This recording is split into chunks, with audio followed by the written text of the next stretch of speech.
August 29th, 2025. This is Information Security Now.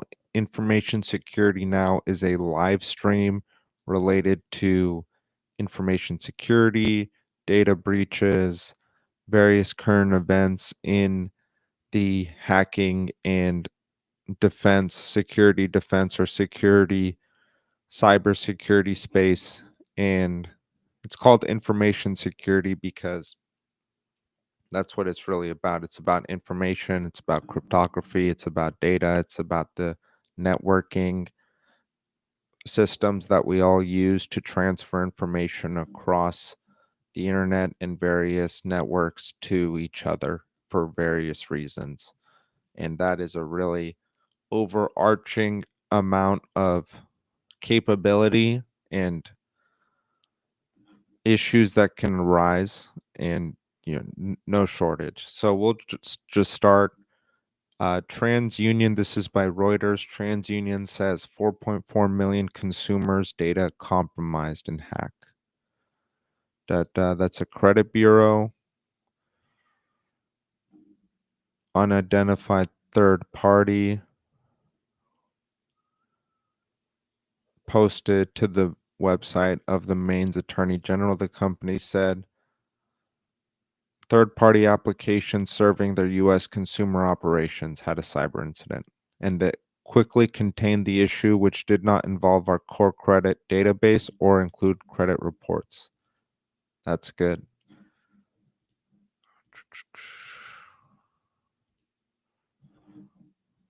Okay.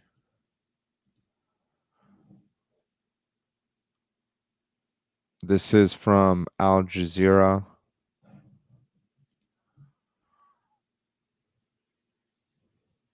Recently experienced a cyber incident involving a third-party application. Enhanced their security. Quickly contained. Did not involve core credit database or credit reports. They are an Illinois-based credit bureau. Issued a letter to consumers saying it would offer its credit monitoring services to those affected free of charge. Maine, so this goes back to what the disclosure legally requires disclosures for certain kind of breaches affecting its residents. That's a good law. Probably every state should hold that.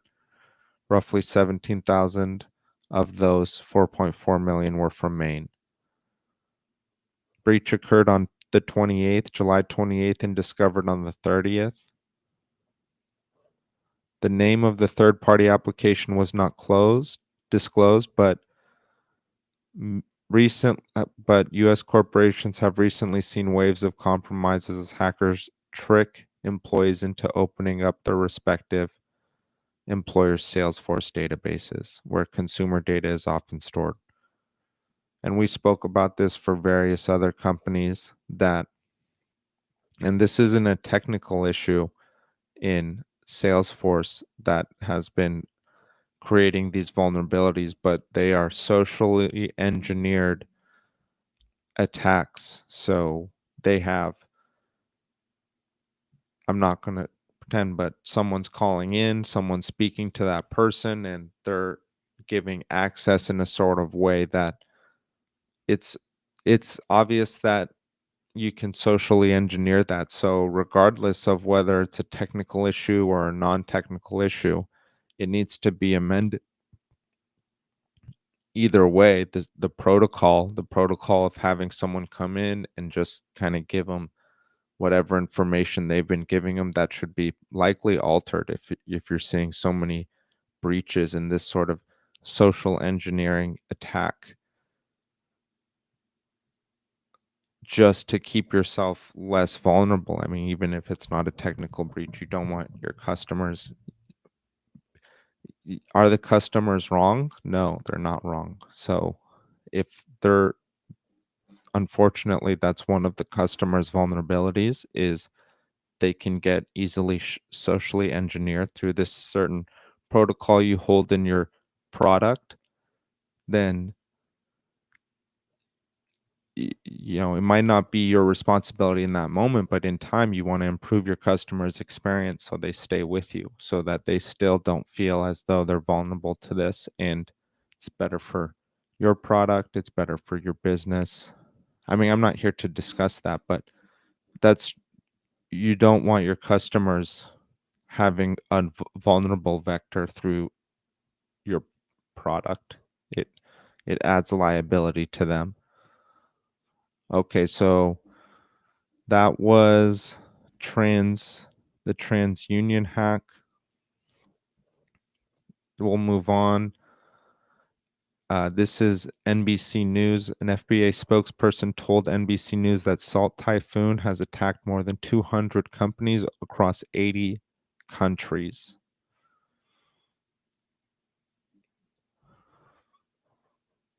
Snooping on text from both the Democratic and Republican presidential campaigns, coalition of agencies and 12 allied governments hacked into telecoms companies around the world, AT&T, Verizon, various countries, Australia, Canada, Germany, Japan, UK, ongoing since 2021, and targeted government, transportation, lodging. Hacked more than 200 companies.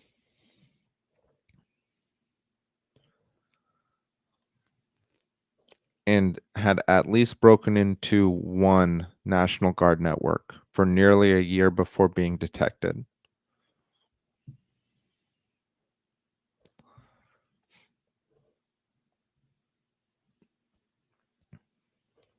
The hacking group was sanctioned but not previously accused. The two other, so there were three companies. One company had been sanctioned, but the two others had not.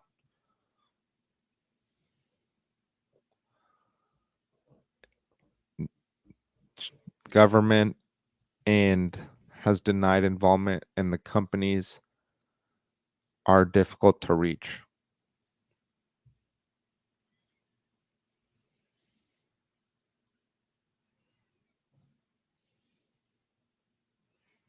And this is a quote from an analyst of a cybersecurity company, Dakota Carey. Quote, "It's inconceivable the US would ask a private company to hack Cheese phone," unquote. And that's in response to that accusation here that the government may have been in coordination with these companies working. It's here, quote, "working in collaboration to hit some of the most important collection targets on the planet," unquote.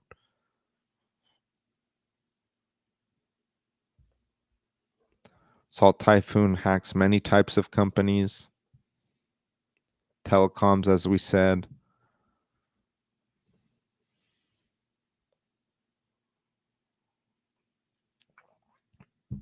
It's very powerful. It seems very powerful. Okay, we'll continue.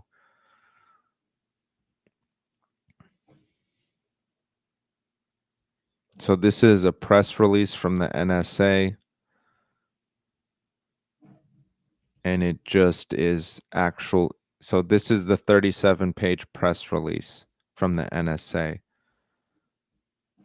It is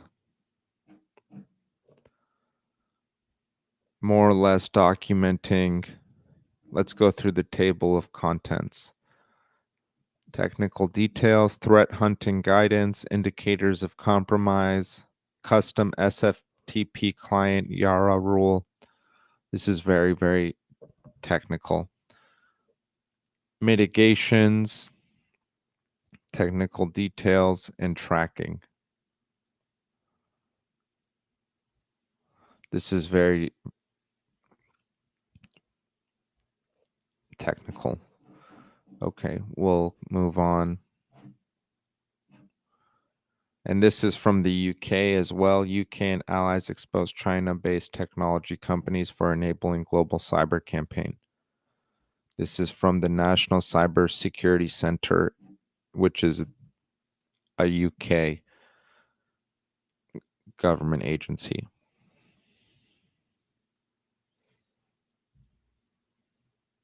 Publicly linked 3 technology companies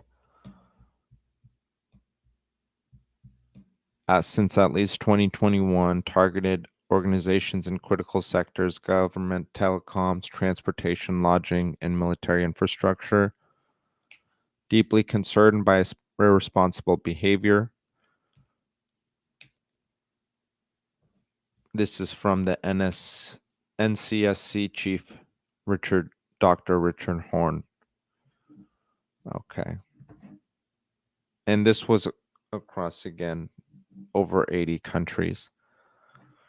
This is the Politico, more or less saying the same thing. Unrestrained campaign. 3 companies, China-based companies, overlap with campaigns known as, quote, Salt Typhoon, unquote, sprawling attack and espionage campaign, believed to be run by China's MSS, Ministry of State Security.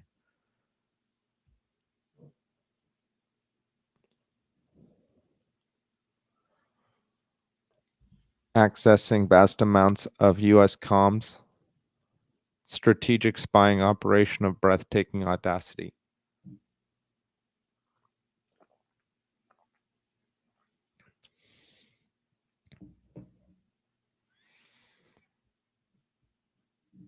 U.S. was hit by one of the worst cyber attacks in history in 2024. Which one is this? China was able to get access to mobile data related to millions of Americans by going into Verizon, AT&T, and Lumen. Oh, yes. And this included data from phones used by now President Donald Trump and his Vice President, J.D. Vance.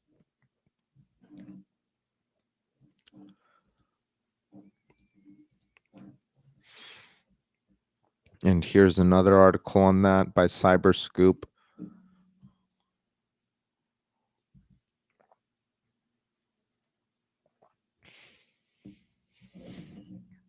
More or less stating the same thing. Italy, Finland, Germany, New Zealand, Poland, Spain, Czech Republic, Australia, Canada. Telecoms networks are valuable targets. Hub into other communications. Telecoms, hospitals. Okay, we'll move on.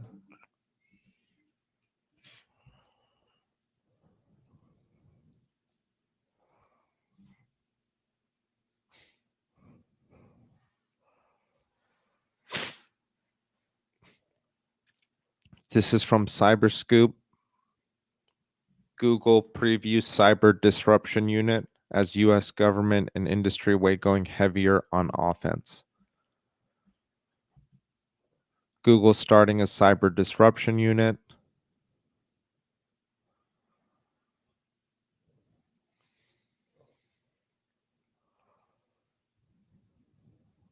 Greater emphasis on more aggressive strategies and tactics to respond to cyber attacks.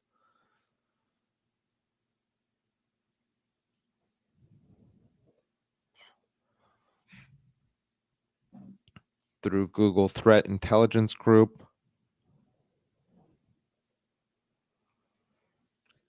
and attempting to get on offense to deter cyber attacks. And that's called being educated. For me, that's what a large portion of that is being educated on the subject matter, understanding what's going on, checking out vectors of attack, being skeptical of things that you receive, texts, emails, DMs from any social networking platform of people that could easily not be who they are stating they are. I mean, check where the email address is coming from.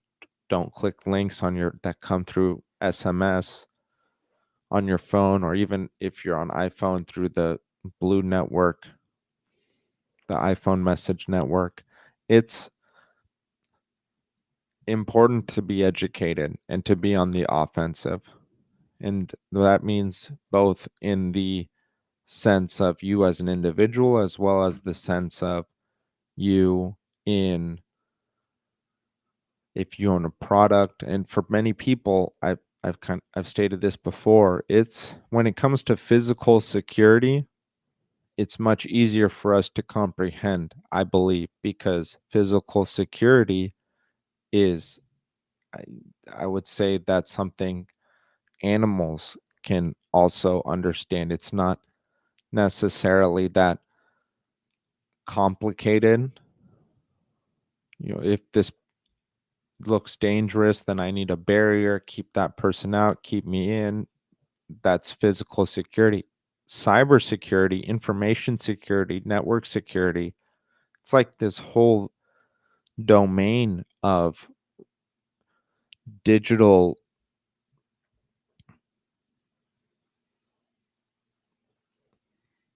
protocols, data storage areas, computing. Most people don't understand what's going on. They see the computer, they know they can interact with the computer, and various tools through the computer give them capability that they otherwise couldn't have. And that's as much as people go through it. They don't, I don't think people understand necessarily, or not to say they can't or they don't, but to think about things like, okay, where should my passwords be going? How should I allow all my logins to occur? That's an extremely difficult thing. What do I have to watch out for? And if you're an older person, you're extremely vulnerable. The attack vector on older individuals is, I mean, you can go Facebook message, find a DM, or try to find their phone number, send them a phone, send them a message. Even today, call them using voice AI. It's a really robust amount of tools for an individual, and the way it occurs is so non in I don't know what the word is, but obvious. It's not inherent to what it means to be a human. I would argue physical security is pretty obvious. It's inherent to being a human. This person is invading my personal space. There's a potential that they could bring me harm now that they're closer, or if they're acting erratically, they look like they're moving erratically, whatever that may be. They might be, it's there's signs there for physical security, but for digital security, cybersecurity, network information security, there are also signs, but you can easily fool yourself to believe that they're not true. The signs are part of these protocols and new age tools, and these new age tools, a lot of people don't work with them that well. Even people my age, I'm 32. The people my age who state they feel like they're getting left behind on the tech stack, and I'm sure I would understand that. It's not obvious. You have to be really, I would say, interested. you, at first, for me, it was more so wanting to understand something, to value it, but being interested helps a lot. And for me, across most of the domains that I've worked in, it is first immersing yourself, and then the interest comes along with the time. It's when you've dedicated 5 years to understanding this certain domain, I think it's tough for you by the end of that to not to not become interested to some degree. And once you're able to establish that interest, keeping up with it becomes easier. But that's part of what this article is talking about too. It's saying we got to get on the attack on this. You got to get on the offensive on this. You got to understand these are potential avenues where really costly issues can occur. And if we're not aware of these issues, this is called risk management. Speaking the issues out of existence. People speak about often speaking issues or speaking things into existence, speaking things out of existence. Risk management, documenting, writing down, okay, this could happen, this could happen, this could happen. It would be this devastating, it would be this devastating. If this happens, this is how we'll adjust, this is how we'll adjust, this is how we'll adjust. Talking things out of existence.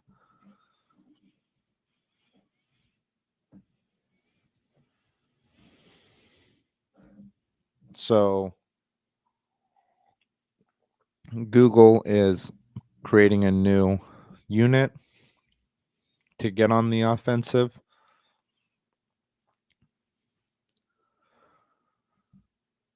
Trump admin officials and some in Congress have been advocating for U.S. government to go on offense in cyber.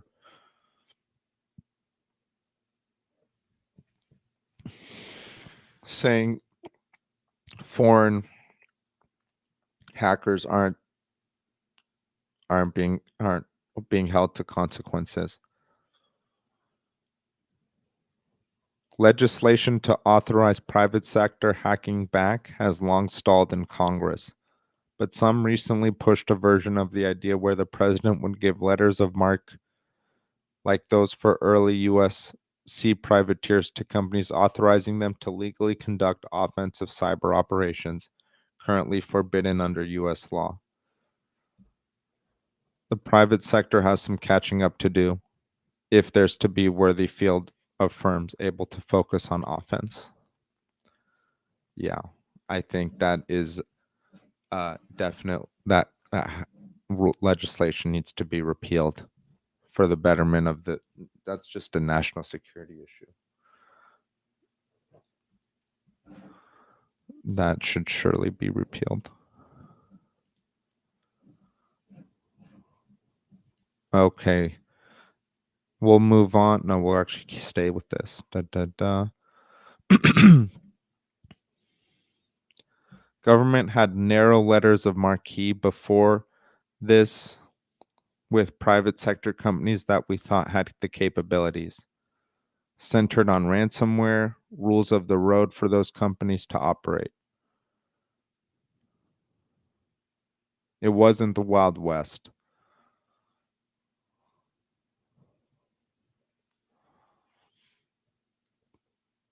And those companies largely had only the government as their customer.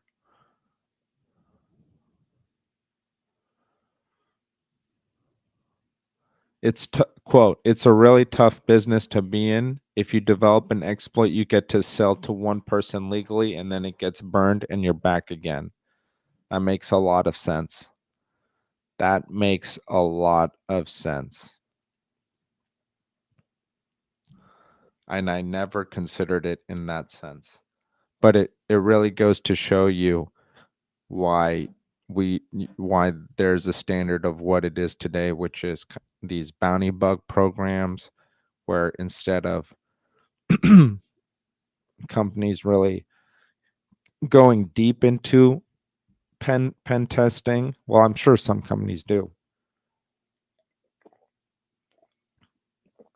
They also rely on third parties heavily for bounty bugs. Okay. So we'll move on.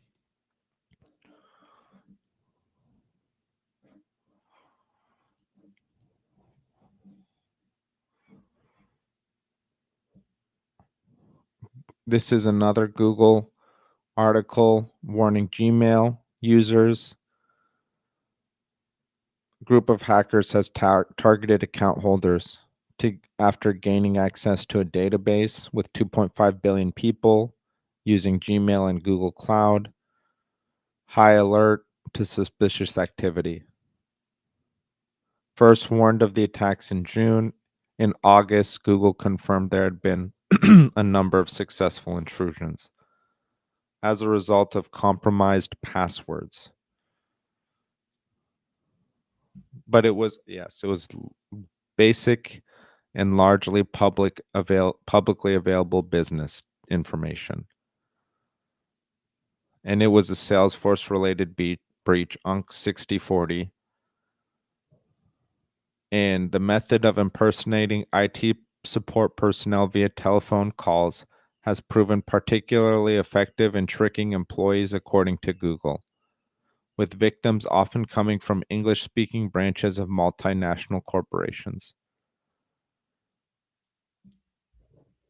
Notified all users via email on August 8th. And this was by Shiny Hunters, first formed in 2020. Victims are AT&T, Microsoft, Santander, and Ticketmaster. Okay.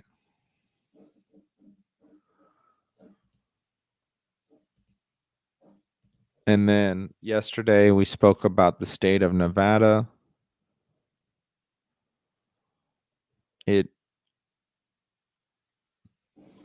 I don't believe there's any additional information on that other than there was oh, here we go. Our concerns were confirmed. The state of Nevada has become the target of a sophisticated ransomware-based cybersecurity attack.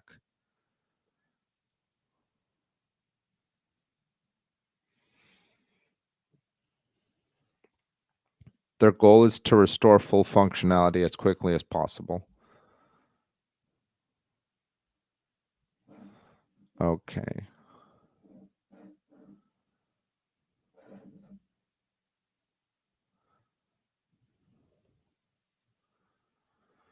This is from the BBC.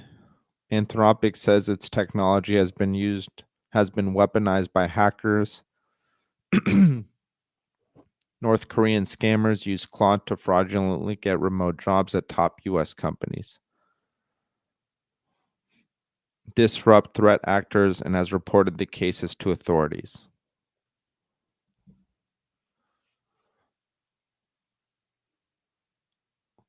AI was used to write code which could hack into at least 17 different organizations, including government bodies.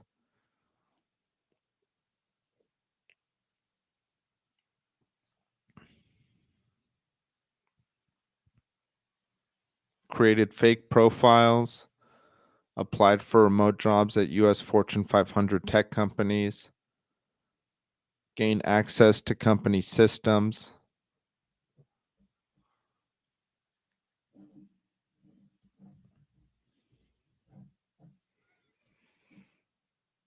Wow.